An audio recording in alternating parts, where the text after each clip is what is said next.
Sabi, mag-pay in lang. Nung nag-pay in, binanatan, lahat. 5 fingers, goal setting. May activity ka dapat. Eto, may ano ka, ganito ka. Ang daming pinagawa sa'yo. Pag uwi mo, wag na lang pala, ang dami.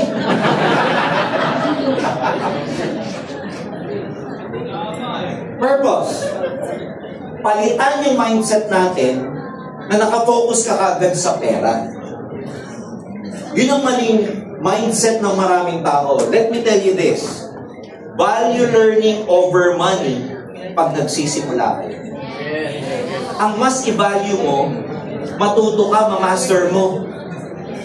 Tignan nyo mabuti, pag bago kayo nag-a-apply ng trabaho, mataas na ba sweldo mo? Pero tinatanggap mo. Bakit? Ano sasabihin mo? Experience. Okay lang to, minimum. Kailangan ko experience eh. After 5 years, lipat ka, di pa rin ganun kataas, pero mas mataas na kaysa nagsimula ka. Ano sasabihin mo ulit sa sarili mo? Okay lang to. For experience. Pag tumatagal ka na at alam mong gumagaling ka na, ano na nangyayari? Dahil natututo ka, dahil may experience ka, tumataas yung tinatawag na value mo. At pag may value ka na, pwede ka nang mag-demand. Mahirap sa maraming networker. Bago pa lang, galawang 1,000, pero ang gustong kitain 1,000,000. Ang attitude pang 1,000, ang skills pang 1,000, ang tayo pang 1,000, ang forma pang 1,000, pero gustong kumita ng 1,000,000. At pag hindi kumita ng 1,000,000, may kasalanan yung company. Ito malupit, may kasalanan yung sponsor niya. May mali tama ba? So what we want you to do, guys, mastery muna, experience muna. Uunahin mo muna yung, come on, sabihin mo, let's get it on, bring it on. Lahat ng hirap, amin na yan. Yes. Ubusin nyo na yung hirap na yan, kasi pagka lahat ng hirap na yan, ubus na, madali na ang pag-network. Yung iba gusto kasi, madali agad eh. Good news, pag madali agad, kasunod hirap. Wala kayong lusot eh. Kaya may nangyayari sa networking, ang dali niyang nakabuild, nung na-build na wala. Nakauna yung dali kaysa doon sa hirap. Meron naman, ang tagal mag-build. Pero huwag kang mag-alala. Kasi natagalan ka, nahirapan ka, nung na-build mo naman, stable naman yung network mo. So, yun muna, value learning over money. Ano ang purpose? Structured, tsaka consistent. Meron kang aatenan na para sa'yo. At hindi ito papitik-pitik na training. I'm gonna announce tonight, itong Ascend training will be every Friday. Every Friday siya. Yung a-attend sa next Friday, dapat ideally naka-attend ngayon. Kasi step 2 na yung sa Friday. Next week. Yung hindi naka-attend dito, tapos attend ka sa step 2, mawala ka.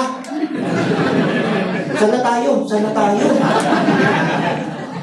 Clear? Yes. That's why gumawa po tayo, management, gumawa po tayo ng FB Closed Group, GC, na pwede kayo mag-plug in doon for members only. Napapanood tayo ng lahat ng members ng Ascenders all over the world sa mga oras nito.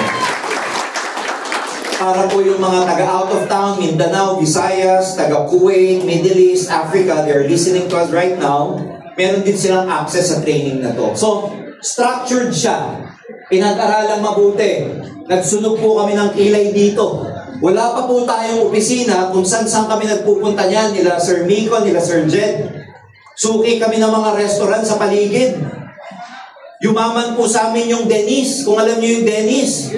Kasi yung Dennis, 24 hours. Doon kami nagsusunog ng kilay sa training, at saka sa Complan para i-design siya. Next, makadevelop ka ng clear and transferable. Sabi mo, transferable. Transferable. Pwede tayong magturo ng skills. Pero ang gusto namin, kaya mong i-transfer. Para pag may transfer, may duplication. Ang mali kasing naririnig natin lagi, duplication is power, duplication is power. But you know what? We found out, Before duplication happens, kailangan matransfer muna. Hindi ka maduduplicate pag hindi mo na-transfer. Bro, duplicate mo. Sabihin nung dami mo, paano up? Basta duplicate mo. Tignan mo lang ako lagi, panoorin mo ako lagi. No, you need to transfer. You need to show. Kailangan magkaroon ka ng skills and you need to train, you need to teach, you need to transfer.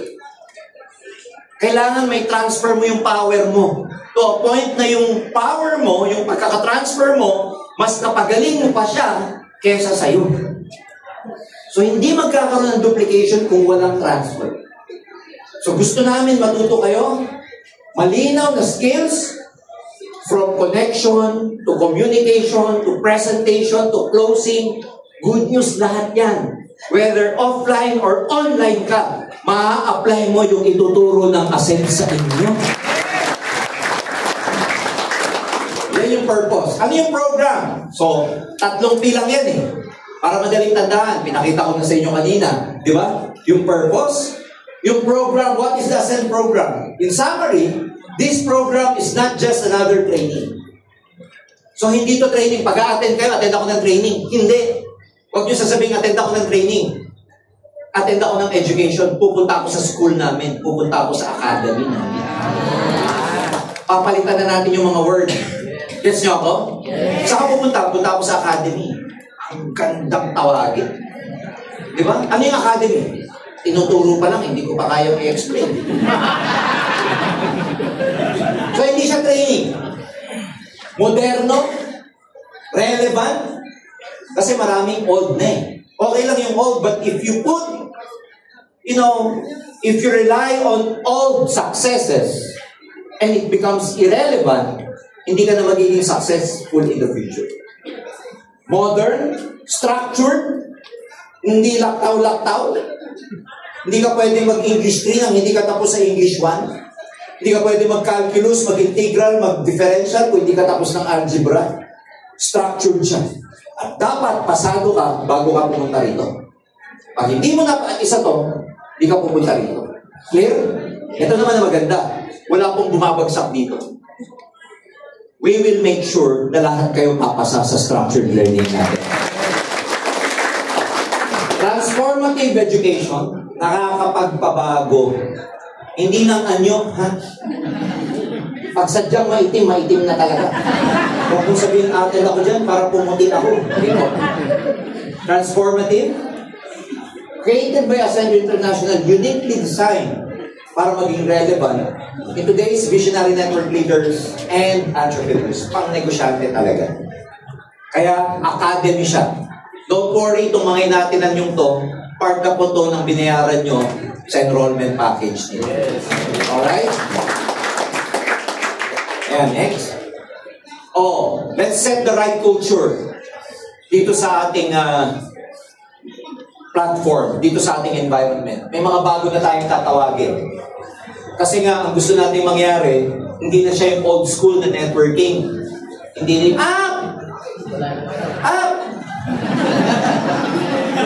Ano gusto mong tawag sa'yo? Down!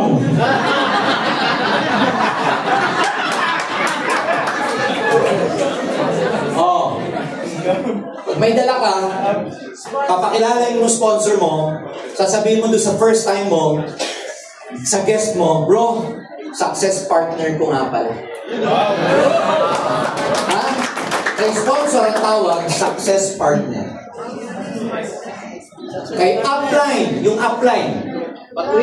Yung crossline, pati downline, ang tawag, growth partner ko.